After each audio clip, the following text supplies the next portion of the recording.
ਸਤਿ ਸ਼੍ਰੀ ਅਕਾਲ। Daily post Punjabi ਦੇਖ ਰਹੇ ਹੋ ਤੁਸੀਂ। मैं हाँ सिमरनजोत सिंह मक्कड़। ਚੰਡੀਗੜ੍ਹ ਦੇ ਉਜਾੜੇ ਦੀ ਦਾਸਤਾਨ ਦਾ ਇੱਕ ਹੋਰ ਭਾਗ ਲੈ ਕੇ ਅੱਜ ਤੁਹਾਡੇ ਤੱਕ ਹਾਜ਼ਰ ਹਾਂ। ਇਸ ਤੋਂ ਪਹਿਲਾਂ ਅਸੀਂ ਕਈ ਪਿੰਡਾਂ ਦੀ ਗੱਲ ਕਰ ਚੁੱਕੇ ਹਾਂ। ਅੱਜ ਸੈਕਟਰ 8 ਤੇ ਕਦੇ ਵਸਿਆ ਕਰਦਾ ਸੀ ਪਿੰਡ ਕਾਲੀਬੜ, ਉਸ ਦੇ ਉਜਾੜੇ ਦੀ ਦਾਸਤਾਨ ਤੁਹਾਨੂੰ ਸੁਣਾਵਾਂਗੇ ਇਸ ਖਾਸ ਪੇਸ਼ਕਸ਼ ਦੇ ਰਾਹੀਂ।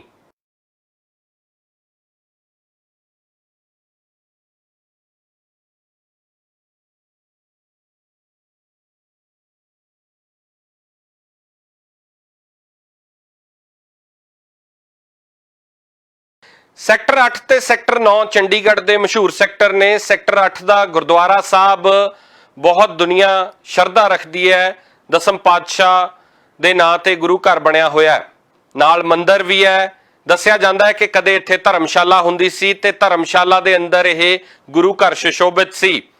ਅੱਜ ਵੀ ਉਹ ਪੁਰਾਣੇ ਦਰਖਤ ਸੈਕਟਰ 8 ਦੇ ਵਿੱਚ ਦਿਸ ਜਾਂਦੇ ਆ ਜਿੱਥੇ ਕਦੇ ਪਿੰਡ ਕਾਲੀਬੜ ਵਸਿਆ ਕਰਦਾ ਸੀ। ਕਮਾਲ ਦਾ ਇਤਿਹਾਸ ਸੀ ਇਸ ਪਿੰਡ ਦਾ। ਇਸ ਦੇ ਉੱਤੇ ਮੁੱਢਲੀ ਜਾਣਕਾਰੀ ਦੀ ਝਾਤ ਪਾਉਂਦੇ ਆ। ਚੰਡੀਗੜ੍ਹ ਵਸਿਆ ਤਾਂ ਕਈ ਪਿੰਡ ਉਜਾੜ ਕੇ ਵਸਿਆ। ਅੱਜ ਗੱਲ ਕਰਾਂਗੇ ਇੱਕ ਹੋਰ ਉਜੜੇ ਪਿੰਡ ਕਾਲੀਬੜ ਦੀ। ਲੇਖਕ ਮਲਕੀਤ ਸਿੰਘ ਔਜਲਾ ਇਸ ਨੂੰ ਇੰਜ ਬਿਆਨ ਕਰਦੇ ਨੇ। ਚੰਡੀਗੜ੍ਹ ਵਸਾਉਣ ਦੇ ਲਈ ਉਜਾੜੇ ਗਏ ਪੰਜਾਬ ਦੇ 28 ਪਿੰਡਾਂ ਦੇ ਵਿੱਚ ਕਾਲੀਬੜ ਦਾ ਨਾਮ ਵੀ ਸ਼ਾਮਲ ਸੀ, ਜਿਸ ਨੂੰ ਸਾਲ 1952 ਵਿੱਚ ਪਹਿਲੇ ਉਠਾਲੇ ਵਿੱਚ ਉਠਾਇਆ ਗਿਆ। ਹੁਣ ਜੇਕਰ 17 ਵਾਲੇ ਬੱਸ ਅੱਡੇ ਤੋਂ ਚੜ੍ਹਦੇ ਪਾਸੇ ਰੌਕ ਗਾਰਡਨ ਜਾਂ ਹਾਈਕੋਰਟ ਦੇ ਵੱਲ ਨੂੰ ਜਾਈਏ ਤਾਂ 17-18 ਦੇ ਪ੍ਰੈਸ ਚੌਂਕ ਵਾਲੀਆਂ ਲਾਈਟਾਂ ਟੱਪ ਕੇ ਸੈਕਟਰ 8-9 ਨੂੰ ਵੰਡਦੀ ਸੜਕ ਉੱਤੇ ਅੱਧਾ ਕੁ ਕਿਲੋਮੀਟਰ ਅੱਗੇ ਘੁੱਗੂ ਵਸਦਾ ਪਿੰਡ ਕਾਲੀਬੜ ਹੁੰਦਾ ਸੀ, ਜਿਹੜਾ ਕਿ ਹੁਣ ਸੈਕਟਰ 8 ਅਤੇ 9 ਦੀਆਂ ਕੋਠੀਆਂ ਹੇਠ ਦਬ ਚੁੱਕਿਆ।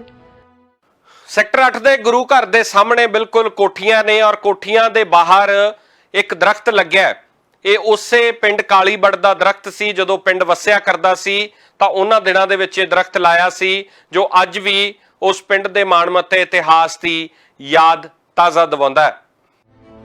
ਗੁਰਦੁਆਰਾ ਪਾਤਸ਼ਾਹੀ 10ਵੀਂ ਸੈਕਟਰ 8 ਸੀ। ਕਿਸੇ ਵੇਲੇ ਕਾਲੀਬੜ ਦੀ ਧਰਮਸ਼ਾਲਾ ਵਿੱਚ ਹੁੰਦਾ ਸੀ। ਭਾਵੇਂ ਗੁਰਦੁਆਰਾ ਕਮੇਟੀ ਦੇ ਪ੍ਰਬੰਧਕਾਂ ਨੇ ਗੁਰਦੁਆਰੇ ਦੇ ਬੋਰਡ ਦੇ ਉੱਪਰ ਪਿੰਡ ਕਾਲੀਬੜ ਦਾ ਨਾਮ ਨਹੀਂ ਲਿਖਿਆ, ਪਰ ਇਤਿਹਾਸ ਗਵਾਹ ਹੈ ਇੱਥੇ ਕਾਲੀਬੜ ਦੀ ਧਰਮਸ਼ਾਲਾ ਹੁੰਦੀ ਸੀ, ਜਿੱਥੇ ਬਰਾਤਾਂ ਠਹਿਰਦੀਆਂ ਹੁੰਦੀਆਂ ਸਨ। ਜ਼ੈਲਦਾਰ ਲਹਿਣਾ ਸਿੰਘ ਅਤੇ ਹੋਰ ਪਿੰਡ ਵਾਸੀਆਂ ਨੇ ਇਸ ਦੀ ਉੱਪਰਲੀ ਮੰਜ਼ਿਲ ਦੇ ਵਿੱਚ ਗੁਰਦੁਆਰਾ ਸਾਹਿਬ ਬਣਾਇਆ ਸੀ। ਇਸ ਗੁਰਦੁਆਰਾ ਸਾਹਿਬ ਦੀ ਇਮਾਰਤ ਬੇहद ਸ਼ਾਨਦਾਰ ਹੈ, ਜਿੱਥੇ ਨਿਸ਼ਾਨ ਸਾਹਿਬ ਵੀ ਹਾਈਡ੍ਰੋਲਿਕ ਸਿਸਟਮ ਦੇ ਨਾਲ ਚਲਾਇਆ ਜਾਂਦਾ ਹੈ। ਗੁਰਦੁਆਰਾ ਕਮੇਟੀ ਨੂੰ ਪਿੰਡ ਕਾਲੀਬੜ ਦਾ ਨਾਮ ਜ਼ਰੂਰ ਲਿਖਣਾ ਚਾਹੀਦਾ ਹੈ। ਜ਼ਿਕਰਯੋਗ ਹੈ ਸ਼੍ਰੋਮਣੀ ਕਮੇਟੀ ਮੈਂਬਰ ਸਰਦਾਰ ਹਰਦੀਪ ਸਿੰਘ ਮੋਹਾਲੀ ਦਾ ਪਿੰਡ ਵੀ ਕਾਲੀਬੜ ਹੈ।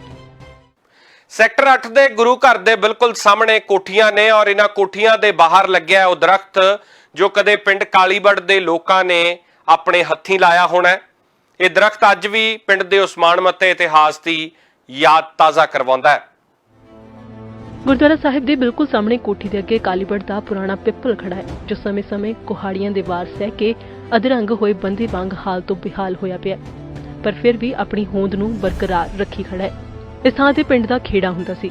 ਗੁਰਦੁਆਰਾ ਸਾਹਿਬ ਦੇ ਸੱਜੇ ਹੱਥ ਜੋ ਮੰਦਿਰ ਹੈ, ਇਸ ਦੇ ਬਾਹਰ ਵੀ ਇੱਕ ਪਿੱਪਲ ਹੈ, ਜਿੱਥੇ ਪਿੰਡ ਦੇ ਪੰਡਤਾਂ ਦੀ ਕੁੜੀ ਪਾਠ ਪੂਜਾ ਕਰਦੀ ਹੁੰਦੀ ਸੀ।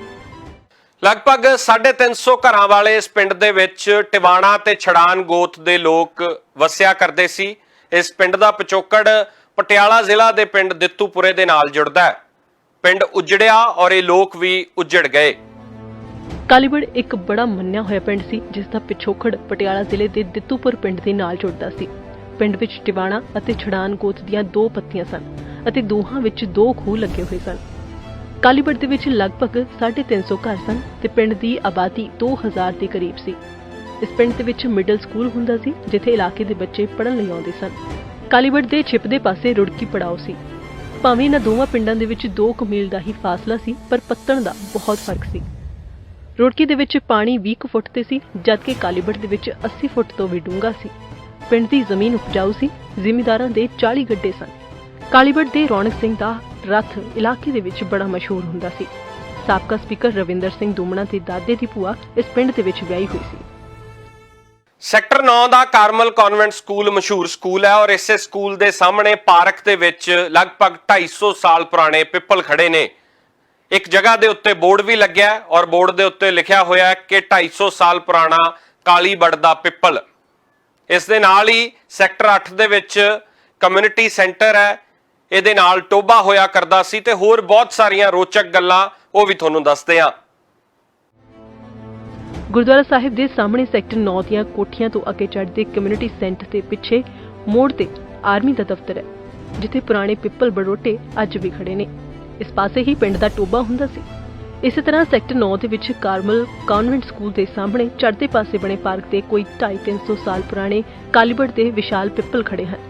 ਇੱਕ ਦੇ ਥੱਲੇ ਅੰਗਰੇਜ਼ੀ ਦੇ ਵਿੱਚ 250 ਸਾਲ ਪੁਰਾਣਾ ਕਾਲੀਬੜ ਦਾ ਪਿੱਪਲ ਲਿਖ ਕੇ ਬੋਰਡ ਵੀ ਲੱਗਿਆ ਹੋਇਆ ਹੈ। ਇਸ ਦੇ ਨੇੜੇ ਹੀ ਕੋਠੀ ਨੰਬਰ 154 ਦੇ ਬਾਹਰ ਕੋਨੇ ਦੇ ਵਿੱਚ ਕੋਈ 150-200 ਸਾਲ ਪੁਰਾਣਾ ਕਾਲੀਬੜ ਦਾ ਪਿੱਪਲ ਉਸੇ ਤਰ੍ਹਾਂ ਖੜਾ ਹੈ। ਕਾਲੀਬੜ ਪਿੰਡ ਦੇ ਚਾਰੇ ਪਾਸੇ ਬਾਹਰੋਂ ਆਉਣ ਵਾਲੇ ਰਸਤਿਆਂ ਦੇ 4 ਚਬੂਤਰੇ ਬਣੇ ਹੋਏ ਸਨ ਅਤੇ ਪਿੱਪਲ ਅਤੇ ਬਰੋਟੇ ਲਾਏ ਹੋਏ ਸਨ, ਜਿੱਥੇ ਪਿੰਡ ਦੀਆਂ ਸੱਥਾਂ ਜੁੜਦੀਆਂ ਸਨ। ਦੂਰੋਂ ਖੜ ਕੇ ਜੇਕਰ ਇਹਨਾਂ ਪਿੱਪਲ ਬਰੋਟਿਆਂ ਨੂੰ ਤੱਕੀਏ ਤਾਂ ਇੰਜ ਲੱਗਦਾ ਕਿ ਜਿਵੇਂ ਇਹਨਾਂ ਨੂੰ ਅੱਜ ਵੀ ਉਜਾੜੇ ਕੇ ਕਾਲੀਬੜਾਂ ਤੇ ਮੁੜ ਪਰਤਣ ਦੀ ਉਮੀਦ ਹੋਵੇ। ਕਾਲੀਬੜ ਪਿੰਡ ਦੇ ਲੋਕ ਬਹਾਦਰ ਲੋਕ ਸੀਗੇ। 1914 ਤੇ 1942 ਦਾ ਯੁੱਧ ਵੀ ਉਹਨਾਂ ਨੇ ਲੜਿਆ। ਅੰਗਰੇਜ਼ਾਂ ਦਾ ਰਾਜ ਸੀਗਾ ਔਰ ਇਸੇ ਪਿੰਡ ਦੇ ਹਜੂਰਾ ਸਿੰਘ ਨੂੰ ਬਹਾਦਰੀ ਦਾ ਪੁਰਸਕਾਰ ਵਿਕਟੋਰੀਆ ਕ੍ਰਾਸ ਦੇ ਕੇ ਵੀ ਸਨਮਾਨਿਤ ਕੀਤਾ ਗਿਆ ਸੀ। ਜਿਸ ਸਮੇਂ ਕਾਲੀਬੜ ਦਾ ਉਜਾੜਾ ਕੀਤਾ ਗਿਆ ਉਸ ਸਮੇਂ ਪਿੰਡ ਦਾ ਚੌਕੀਦਾਰ ਮੌਲਾ ਤੇਲੀ ਸੀ ਅਤੇ ਪਟਵਾਰੀ ਕੁਰਾਲੀ ਵਾਲਾ ਕਰਤਾ ਰਾਮ ਸੀ। ਪਿੰਡ ਵਿੱਚ ਰੁਲੀਆ ਹਕੀਮ ਹੁੰਦਾ ਸੀ ਤੇ ਸੌਣ ਸਿੰਘ ਨੇ 30 ਸਾਲ ਇਸ ਪਿੰਡ ਦੀ ਸਰਪੰਚੀ ਕੀਤੀ। ਰਣ ਸਿੰਘ ਪਿੰਡ ਵਿੱਚ ਡਾਕਟਰ ਹੁੰਦਾ ਸੀ ਤੇ ਕਾਲੀਬੜ ਦੇ ਵਸਨੀਕਾਂ ਨੇ 1914 ਅਤੇ 1942 ਦੀਆਂ ਜੰਗਾਂ ਦੇ ਵਿੱਚ ਹਿੱਸਾ ਲਿਆ ਅਤੇ ਸਰਦਾਰ ਹਜ਼ੂਰਾ ਸਿੰਘ ਨੂੰ ਬਹਾਦਰੀ ਦਾ ਪੁਰਸਕਾਰ ਵਿਕਟੋਰੀਆ ਕ੍ਰਾਸ ਵੀ ਮਿਲਿਆ ਹੋਇਆ ਸੀ। ਰਣ ਸਿੰਘ, ਉੱਤਮ ਸਿੰਘ, ਰਤਨ ਸਿੰਘ ਅਤੇ ਉਜਾਗਰ ਸਿੰਘ ਪਿੰਡ ਦੇ ਨੰਬਰਦਾਰ ਸਨ। ਕਾਲੀਬੜ ਦੀ ਉੱਪਰਲੀ ਹੱਦ ਹਾਈਕੋਰਟ ਤੱਕ ਲੱਗਦੀ ਸੀ ਤੇ ਕੁੱਲ ਮਿਲਾ ਕੇ ਕਾਲੀਬੜ ਦਾ ਇਲਾਕੇ ਦੇ ਵਿੱਚ ਪੂਰਾ ਦਬਦਬਾ ਸੀ। ਪਰ ਚੰਡੀਗੜ੍ਹ ਵਸਾਉਣ ਦੇ ਲਈ ਚੱਲੇ ਬੁਲਡੋਜ਼ਰ ਤੋਂ ਕਾਲੀਬੜ ਆਪਣੇ ਆਪ ਨੂੰ ਨਾ ਬਚਾ ਸਕਿਆ। ਲੇਖਕ ਮਲਕੀਤ ਸਿੰਘ ਔਜਲਾ ਚਾਹੁੰਦੇ ਨੇ ਕਿ ਸੈਕਟਰ 8, 9 ਤੇ 17, 18 ਵਾਲਾ ਜਿਹੜਾ ਗੋਲ ਚੌਂਕ ਹੈ, ਜਿਸ ਨੂੰ ਪ੍ਰੈਸ ਚੌਂਕ ਕਿਹਾ ਜਾਂਦਾ ਹੈ, ਉਸ ਦਾ ਨਾਂ ਬਦਲ ਕੇ ਕਾਲੀਬੜ ਚੌਂਕ ਰੱਖਣਾ ਚਾਹੀਦਾ ਹੈ ਤਾਂ ਜੋ ਪੀੜ੍ਹੀਆਂ ਨੂੰ ਇਹ ਪਤਾ ਲੱਗੇ ਕਿ ਕਦੇ ਇੱਥੇ ਪਿੰਡ ਕਾਲੀਬੜ ਵਸਿਆ ਕਰਦਾ ਸੀ, ਜਿੱਥੋਂ ਦੇ ਬਹਾਦਰ ਲੋਕ ਇੰਨੇ ਤਕੜੇ ਸੀ ਕਿ ਉਹਨਾਂ ਨੇ ਜੰਗਾਂ ਤੱਕ ਲੜੀਆਂ ਤੇ ਬਹਾਦਰੀ ਪੁਰਸਕਾਰ ਤੱਕ ਜਿੱਤੇ। ਚੰਡੀਗੜ੍ਹ ਲਈ ਕੁਰਬਾਨ ਕਰ ਚੁੱਕੇ ਪਿੰਡ ਕਾਲੀਬੜ ਦੀ ਯਾਦ ਦੇ ਵਿੱਚ ਸੈਕਟਰ 8, 9, 17, 18 ਵਾਲੇ ਪ੍ਰੈਸ ਚੌਂਕ ਦਾ ਨਾਮ ਕਾਲੀਬੜ ਚੌਂਕ ਅਤੇ ਸੈਕਟਰ 8, 9 ਨੂੰ ਬਣਦੀ ਸੜਕ ਦਾ ਨਾਮ ਕਾਲੀਬੜ ਰੋਡ ਰੱਖਣ ਬਾਰੇ ਚੰਡੀਗੜ੍ਹ ਪ੍ਰਸ਼ਾਸਨ ਨੂੰ ਲੋਕ ਹਿੱਤ ਦੇ ਵਿੱਚ ਫੈਸਲਾ ਲੈਣਾ ਚਾਹੀਦਾ ਹੈ ਤਾਂ ਜੋ ਆਉਣ ਵਾਲੀਆਂ ਪੀੜ੍ਹੀਆਂ ਨੂੰ ਜਾਣਕਾਰੀ ਮਿਲਦੀ ਰਹੇ। ਇਸ ਤੋਂ ਇਲਾਵਾ ਗੁਰਦੁਆਰਾ ਕਮੇਟੀ ਨੂੰ ਵੀ ਪਿੰਡ ਦਾ ਇਤਿਹਾਸ ਲਿਖ ਕੇ ਬਾਹਰ ਬੋਰਡ ਤੇ ਲਗਾਉਣਾ ਚਾਹੀਦਾ ਹੈ। ਫਿਲਹਾਲ ਇਸ ਪੇਸ਼ਕਸ਼ ਦੇ ਵਿੱਚ ਇੰਨਾ ਹੀ। ਇਜਾਜ਼ਤ ਦਿਓ। ਕੈਮਰਾ ਪਰਸਨ ਦੇਸਰਾਜ ਤੇ ਦਰਸ਼ਨ ਸਿੰਘ ਦਰਸ਼ੀ ਦੇ ਨਾਲ ਸਿਮਰਨਜੋਤ ਸਿੰਘ, ਡੇਲੀ ਪੋਸਟ, ਲੁਧਿਆਣਾ। ਸਤਿ ਸ਼੍ਰੀ ਅਕਾਲ। ਜੇ ਤੁਸੀਂ ਕੈਨੇਡਾ ਸਟੂਡੈਂਟ ਵੀਜ਼ੇ ਤੇ ਜਾਣਾ ਚਾਹੁੰਦੇ ਹੋ ਪਰ ਆਇਲਸ ਵਿੱਚ ਓਵਰਆਲ ਤਾਂ 6 ਆ ਗਏ, ਇੱਕ ਵਿੱਚ 5.5 ਬੈਂਡ ਕਰਕੇ ਡਰਦੇ ਹੋ, ਜਾਂ ਕੈਨੇਡਾ ਦਾ ਸਟੂਡੈਂਟ ਵੀਜ਼ਾ ਰਿਫਿਊਜ਼ ਕਰਵਾ ਬੈਠੇ ਹੋ, ਜਾਂ ਸਟੱਡੀ ਗੈਪ ਜ਼ਿਆਦਾ ਹੋਣ ਕਰਕੇ ਸੋਚਦੇ ਹੋ ਕਿ ਕਿਤੇ ਰਿਫਿਊਜ਼ਲ ਨਾ ਆ ਜਾਵੇ, ਤੇ ਅੱਜ ਹੀ ਪਿਰਾਮਿਡ ਈ ਸਰਵਿਸਿਜ਼ ਨੂੰ ਮਿਲੋ ਔਰ ਕੈਨੇਡਾ ਜਾਣ ਦੇ ਆਪਣੇ ਸੁਪਨੇ ਨੂੰ ਸਾਕਾਰ ਕਰੋ।